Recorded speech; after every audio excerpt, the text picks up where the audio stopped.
स्वागत है आप सभी का हमारे YouTube चैनल पर। कल हमने देखा रजिया सुल्ताना को बहुत कायदे से हमने समझा। इसके बाद बहुत महत्वपूर्ण शासक तो नहीं कह सकते, लेकिन इनसे छोटे छोटे क्वेश्चंस जरूर बनते हैं। हमारे हिस्ट्री के जो क्वेश्चंस आते हैं उनमें देखे जाते हैं। तो एक तो क्रोनोलॉजिकल ऑर्डर कि रुकनुद्दीन फिरोज शाह पहले बना, इल्तुतमिश के बाद कौन बना गद्दी पर, कौन बैठा? रुकनुद्दीन फिरोज शाह। फिर बैठी रजिया, रजिया के बाद फिर बैठा बहराम शाह, और फिर बैठता है अलाउद्दीन मसूद शाह। अब ध्यान देने वाली बात क्या है, ये इल्तुतमिश का पुत्र है, रजिया इल्तुतमिश की पुत्री है, और बहराम शाह भी इल्तुतमिश का पुत्र है, यानी कि ये तीनों इल्तुतमिश के पुत्र पुत्री हो गए। इसके बाद ये अलाउद्दीन मसूद शाह जो है, ये रुकनुद्दीन फिरोज शाह का पुत्र है। तो क्वेश्चन है कि ये इल्तुतमिश का क्या लगता था? ये इल्तुतमिश का हुआ ग्रैंड सन, क्या हुआ? पोता लगता है। तो ये एक तो क्रोनोलॉजिकल ऑर्डर से क्वेश्चन। दूसरा, बहराम शाह के टाइम में क्या चीज समझने वाली मेन चीज क्या है कि इसको रजिया, हमने देखा था पहले कल कि रजिया के खिलाफ षड्यंत्र किए जा रहे थे। कौन कर रहा था? ऐतगीन और अल्तूनिया। हमने कल देखा था ऐतगीन और अल्तूनिया षड्यंत्र कर रहे थे, फिर उसकी कैथल में हत्या कर दी जाती। जब बताया था रजिया फंस गई गुंडों में।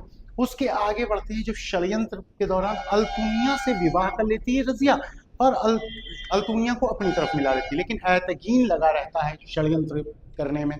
उसके बाद क्या होना शुरू होता है, ये जब अगला शासक बनेगा तो किसके सहयोग से बनेगा? चालीसा के सहयोग, चालीसा यानी कि तुर्के चहलगानी के सहयोग से ये गद्दी पर बैठता है। कौन? बहराम शाह।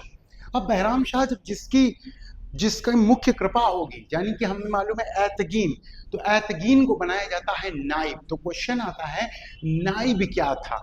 नाइब एक पोस्ट है, administrative post, head of ministers बोल सकते हैं, जैसे कि हमारे यहाँ आजकल प्रधानमंत्री। तो ये कौन होगा?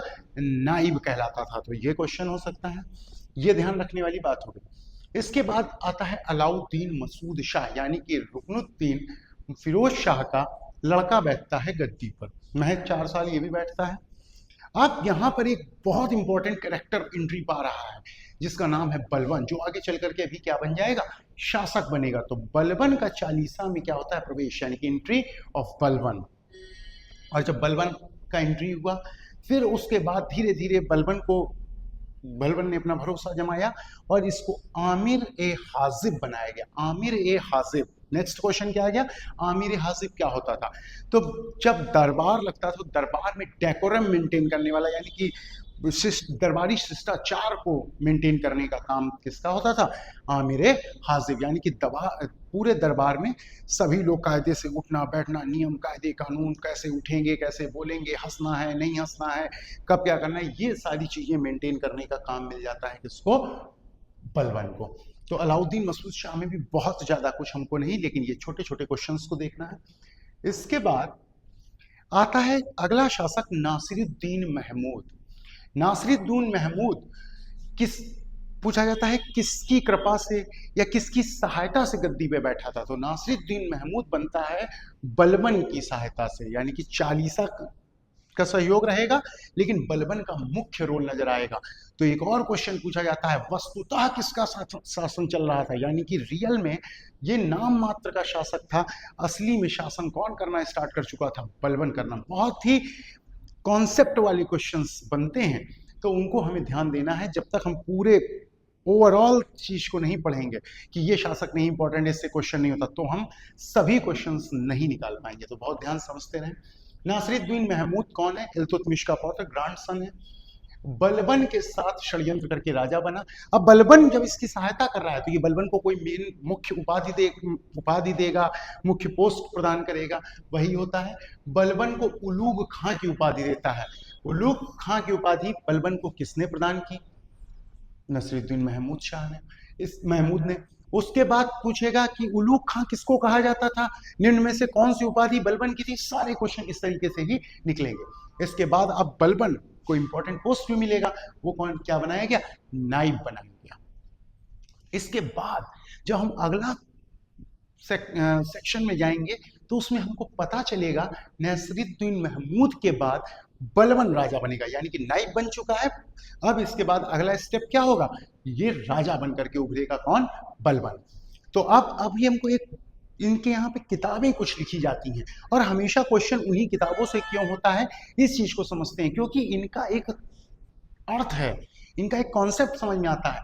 ऐबक, कुतुबुद्दीन ऐबक से लेकर के नासिरुद्दीन महमूद तक का जो कार्यकाल था, इसको बोला जाता है फर्स्ट इल्बरी डायनेस्टी, यानी कि यहां तक के जो राजा हुए, ये किसके, कुतुबुद्दीन ऐबक के खानदान के लोग बनते चले जा रहे हैं। कुतुबुद्दीन ऐबक, उसका दामाद, फिर उसका लड़का, फिर उसकी लड़की, फिर उसका लड़का, फिर उसका पोता, फिर उसका पोता।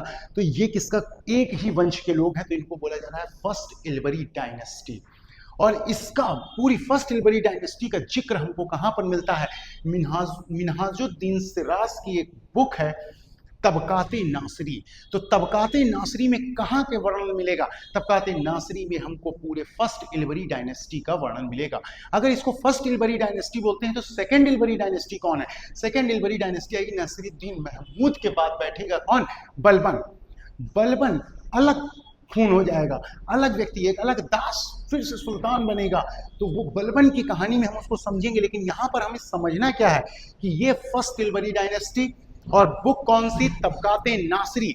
पूछता है तबकाते नासरी में कहां से, किस सुल्तान से लेकर के किस सुल्तान तक का वर्णन मिलता है, तो कुतुबुद्दीन ऐबक से लेकर के नासिरुद्दीन महमूद तक का। फिर पूछेगा सेकंड इल्बरी वंश की शुरुआत कहां से होती है, बलबन से होगी, अंत कहां पे होगा, फिरोज शाह तुगलक पर, फिरोज शाह तुगलक तक। तो इसके बारे में भी किसी बुक में मिलता है क्या वर्णन, इसके बारे में वर्णन मिलता है। सेकंड इल्बरी डायनेस्टी का वर्णन कहां पर मिलता है, तारीख फिरोज शाही, तारीख फिरोज शाही। क्वेश्चन आता है तारीख फिरोज शाही किसने लिखी, गयासुद्दीन बर्नी, जियाउद्दीन बर्नी ने लिखी, किसने लिखी, जियाउद्दीन बर्नी ने।